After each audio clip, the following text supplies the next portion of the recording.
Hashamarka fuudhee jaalatamtootaaf kabajamtoota hordoftoota chaanaalii kootii akkam jirtu nagaa jirtu nagaa kootii galata waaqayyoo baga nagaa taatan amma ganama reefuun hirriibaa ka'ee akkam jirtu fayyaa keessanii nagaa keessanii nagaa kootii galata waaqayyoo hundumti keessan baga nagaa taatan yeroo jalqabaatiif gara chaanaalii kanaa kan dhuftan subscribe gochuudhaan maatii ta'a akkasumas immoo mallattoo bilbilaa qoodaan yeroo hundumaa viidiyoon daddafee akkasiin bira ga'u godha akkuma beektan jechuudha viidiyoo chaanaalii kanaan wanta garaagaraatu darbaa waa'ee rifeensaa waa'ee jaalala eksperiyansii biyya arabaa biyya keessaa wanta garaagaraa waa'ee baay'een keessan immoo meeshaa mana keessaatti illee nu gaafadhu naan jettanii hedduu keessanitti meen jira biyya garaagaraa illee gara Shaashamannee deemeen ture gatii lafaa hawaasa Shaashamanneetti hagam akka ta'e namoota qaaman argee gaafadheen jira isa hundumaa viidiyoo kana booda isiniifan hojjedha jechuudha warra gara Shaashamannee gara Arsii Nageellee akkasumas immoo gara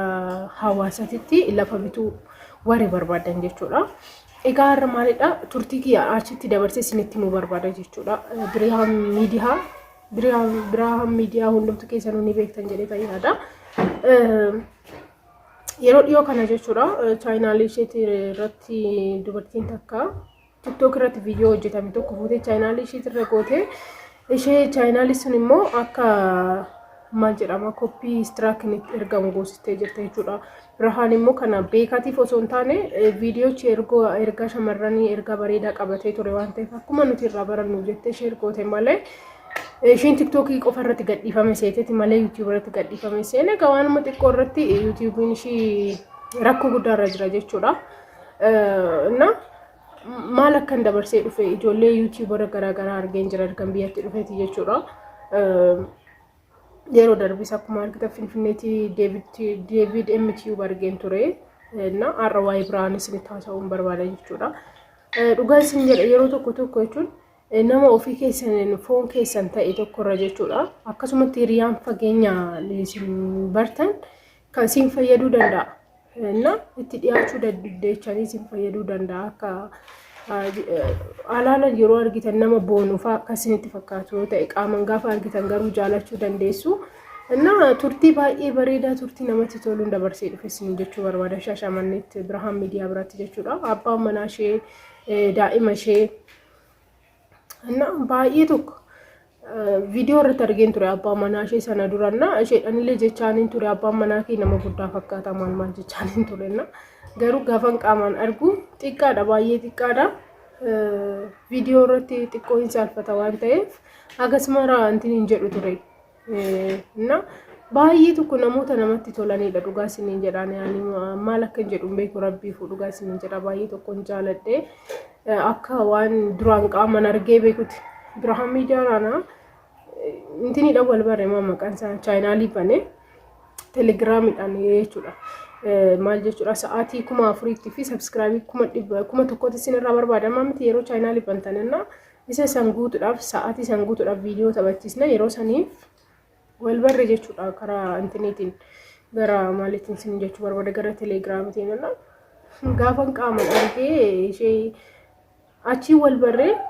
yeroo hundumaa gaafan bilbilee fi waa'ee YouTube waa tokko gaafadhu jechuudha. Dhugaa isiniin jedhu yoo fi isheetillee beekuu baatte namoota garaagaraa gaafattee natti himti jechuudha. Namoota garaagaraa gaafattee natti himti. Na baay'ee tokko namatti toludha baay'ee tokko waan akka qaban beekutti tokkotti itti dhiyaadhe natti toltee jirti isiniin jedha. Akkasumas immoo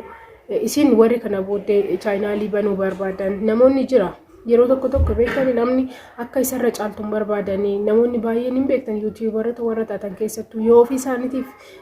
view baay'ee argachaa dhufan isin irraafachaa hiriyaa isaanii duraanii gonkumayyuu irraafachaa malee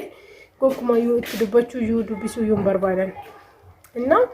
kanas hin jechuu barbaada. Hin jijjiiramina hiriyaa keessan immoo hiriyaa hundumayyuu jechuudha. Wanta nan isin jechuu barbaadu. Maayida addunyaa tarra gaafa jiran hin jiranna sana booddee du'a miti kan eeggatu waan yeroo hundumaa waan gaarii hojjennee dabarsinu addunyaa kana irratti waan bareedaa wanta namoota hin gaddisiisne jechuudha namoota baay'een beeku isheedhaan ijoollee afaan oromiifaatiin YouTube hojjetan baay'ee isaanii keessan dubbisee dadhabee hin jira namaaf iyyuu hin deebisan anna egaa ani naman kabaju naman jaaladhu dhugaa isiniin jira maalidha mana ishee guyyaa bulee argee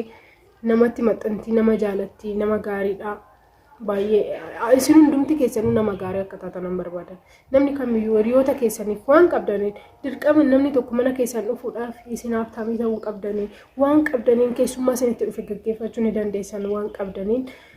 hiriyoota keessa simachuu ni dandeessanii maal naan jedhan yoo dhufan maal naan jedhan manni kiyyaa meeshaa guutuun qabu TV qabu soofaan qabu wanta garagaraa wanta babbareedaan qabu jettanii hiriyoota keessanirraa fagaatinaa isin jechuu barbaada jechuudha gabaabumatti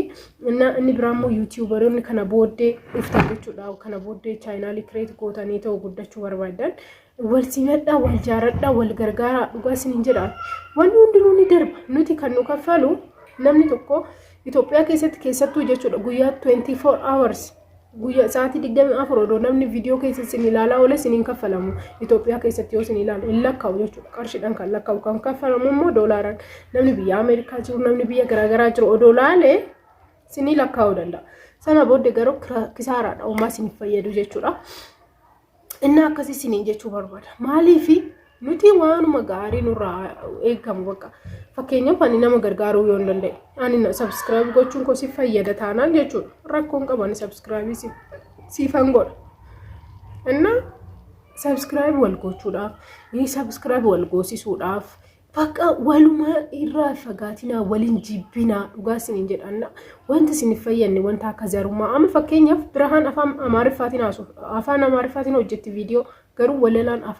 ani afaan Oromiifaatiin hojjedha afaan Oromiifaatiin hojjetti arguun barbaadu jetteetoo na simachuun gaafa mana ishii dhaqu na simattee jirti inna yeroo hundumaayyuu zaranyaan ta'ina zaranyaa bakka Oromoo yoo ta'e malee itti suq Oromoo yoo ta'e malee hin gargaaru Oromoo yoo ta'e malee simadhu wanta akkasii dhiisa dhugaa isiniin jedhaan maaliif asbiratti bakka namni nama ta'eedhaaf qofa walaa jaalannu namni nama ta'eedhaaf qofa walaa simannu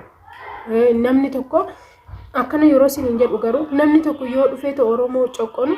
zim jedhee tallaalaa miti no gonkumaa yuusun akka ta'u ne eeyyamu garuu nama tokko jaalachuudhaaf nama tokko simachuudhaaf nama tokko gargaaruudhaaf dirqama Oromoo bichaa miti kan gargaaru abbaan fee gara kiyyattaan eegan gargaaruu danda'eeti eenyullee yaa ta'u gargaaruudhaaf fedhiin qaba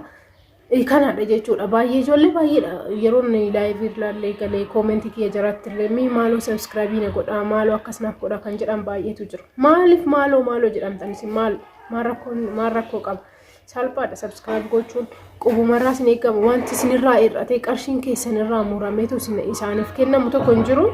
isumaayyuu warra biyya alaa jiru olaale malee kan faayidaa qabu warri biyya keessa olaale faayidaa qabu kanaafuu namni yoo subscribe na godha isiniin jedhu namni yoo waan akkanaa na godha isiniin jedhu duubatti hin deebi'ana wal gargaara ergaan kiyya gabaabumatti jechuudha namoota tokko gargaaruudhaaf dirqama Oromoo ta'uu qaba namoota tokkotti dhiyaachuudhaaf dirqama Oromoo ta'uu qaba jettanii hin yaadinaa gosummaarraa fagaadhaa isin jedha inni biraa immoo namni tokko yoo argate kan hin haftan namni tokko yoo darbeef namni tokko yoo qarshii argate namni tokko yoo hojii argate namni tokko jireenya gaarii yoo jiraate hin haftanii waan goota warri wallaaltan dhugaa isiniin jedhaan hafuura badaatu isin keessa jira deemaa yaalamaa deemaa ta'u amantaa qabdanitti calootii godhadhaa kadhadhaa godhadhaa fayyaa dhugaa isiniin jedha rabbi inna kuni oma wanta nama intini jechisiisuu miti jechuudha nama tokkoof yoo darbeeffataa jedhi zanaa jedhi kan keetirree rabbitu sii beeka waan ta'eef jechuudha kanaafuu nama tokko gargaaruudhaaf gonkumayyuu duubatti hin deebiina subscribe waan gootaaf duwwaadhaaf omaa isa fayyadu sanuu subscribein keessan omaa tokko nuuf fayyadu nu subscribein keessan isumaayyuu warri biyya alaa yoo jiru yoo ilaale qofaadha viidiyoon kan nama YouTubein kaffalu jechuudha mastaawqaa waan galuuf mastaawqaan yoo ilaalamne immoo viidiyoo duwwaa wanta yoo ta'e omaa isa wanti fayyadan hin jiru waan ta'eef hin hinaafinaa wal gargaara warri kana booda chaanaalii banuu barbaadan warri bantanii jirtan hundumti keessanuu akka wal gargaartaniin barbaada oolmaa gaarii isiniin jedhaa galatoomaa Birhaan miidiyaa baay'ee tokko si jaalladha si kabajaa nagaanaaf ta'immaa maatii kee waliinoo